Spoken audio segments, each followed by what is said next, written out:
Hello friend, welcome to my channel Varsha Vandana blog को आपण मान को स्वागत करुछु। मु वंदना सांग माने आज एक नुआ वीडियो मु आपण मान को पाई नहीं आसी। चलंतु स्टार्ट करबा आज वीडियोटी। आज वीडियोटी होची श्रीमद् भागवत गीता उपरे आधारित श्री कृष्णकर बाणी। आत्मा आउ परमात्मा हेउची एक। गुरुदेव थिले प्रेमर मूर्ति। गुरुदेव शଯ୍ୟା त्याग करिबा पूर्वरु मु उठी पडुथिली। गुरुदेव पूजा करिबा पाई प्रस्तुत हेवा पूर्वरु मु तांको पाई फूल तुलसी आदि संग्रह करी सजाड़ी रखी देउथिली। मो गुरुदेव प्रतिदिन 2 थर कीर्तन करुथिले। सकाळ बेला ब्रह्मासूत विषय आलोचना करुथिले। संध्यारे कृष्ण कथा तथा कृष्ण कीर्तन करुथिले। कान्हू थिले तांकर अति प्रिय। गुरुदेवंकर इष्ट देव थिले बालकृष्ण। बाल स्वरूप कृष्ण को से आराधना करुथिले। बालक शीघ्र प्रसन्न हुअंती।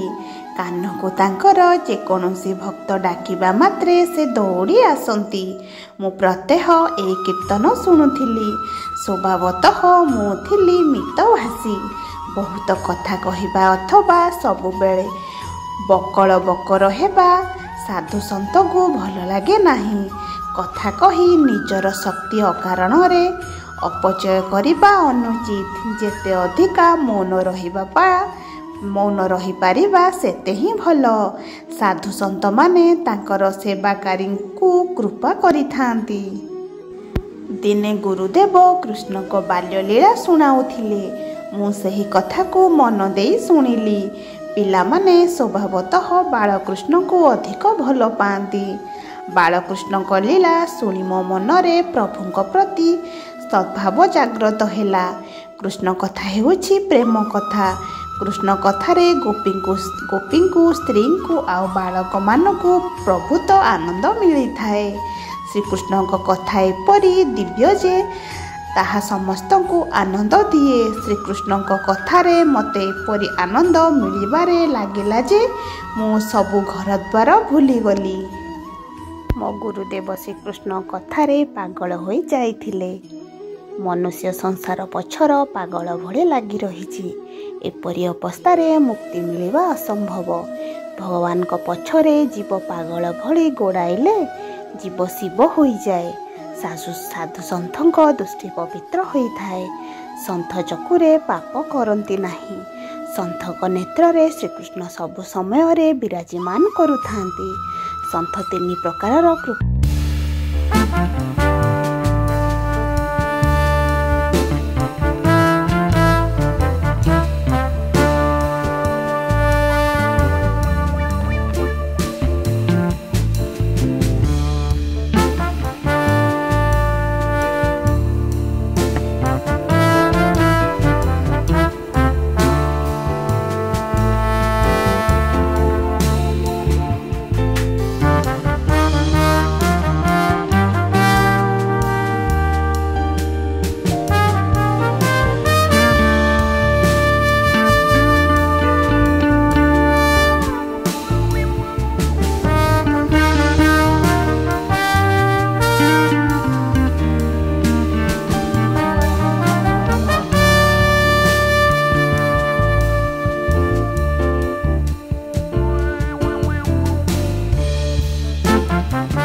अनुरोध करिबारु हस हस होई माँ कहिले देवश्री तुमे मते रूपम होइना तो।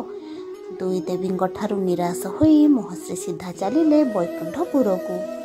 माँ लक्ष्मी तो अन्न व्यंजन प्रस्तुत करिबारे धुरंधर। सुना चटु धरी माँ पाकशाला व्यस्त थांती। नारद माँ पाखरे पहुँची भाविले एथर मो कार्य निश्चिंत सफल होइजिबो। से लौह गोल गुड़िक देखाई माँ लक्ष्मी को कहिले माँ एथिरे गोटिए व्यंजन प्रस्तुत करदियो मु ताहा सेवन करिबी। महालक्ष्मी तांको आड़को आश्चर्य नेत्र चाहि कहिले देवश्री आपण एपरि असंभव कथा कहउछंती किपरि? लौह गुली गुड़िक कौन सिद्ध होई पारिबो? एथिरे पुनि व्यंजन किपरि हेबो? आपणक मति ठीक अछि तो? नारदंक पाखरे आउ किछि उपाय नथिला। परिशेषरे से चलिले मर्त्यपुर को महर्षि अत्रि मुनिक आश्रम को। महर्षि आश्रम रे पहुँची से माँ अनुसूया को प्रणाम करी लुहा गोली गुड़िक बढ़ाई देले। कहिले माँ एगुड़िक सिद्ध करि दियंतु भोग लगाई मु सेवन करिवि। माँ अनुसूया पति देवता को स्मरण कले और तांको चरणामृत गोली गुड़िक धोई देई सिद्ध करने को लगिले। किछि समय रे उतरार माँ आनी देवश्री को परसिले सुमिष्ट व्यंजन। देवश्री तृप्त होई भागवत कंठरे जय महासती अनुसूयांकर जय ध्वनि दे ब्रह्मलोक अभिमुखे प्रस्थान कले। ओम नमो भगवते वासुदेवाय। बंधुगण आज भिडियोटी आपण मानक केमिति लागिला मते कमेंट माध्यम रे निश्चिंत जणेबे। जदि मो भिडियोटी आपण मानक भल लागुची please like share comment and subscribe my channel. जो माने मो चैनल को नुआ आछंती चैनल को सब्सक्राइब करंतु पाखरे थिबा बेल आइकन को प्रेस कर दियंतु जा फଳରେ मोर ऑल वीडियो नोटिफिकेशन आपण मानक पाखरे पहुंची जिवो। रहुची जय मां मंगला।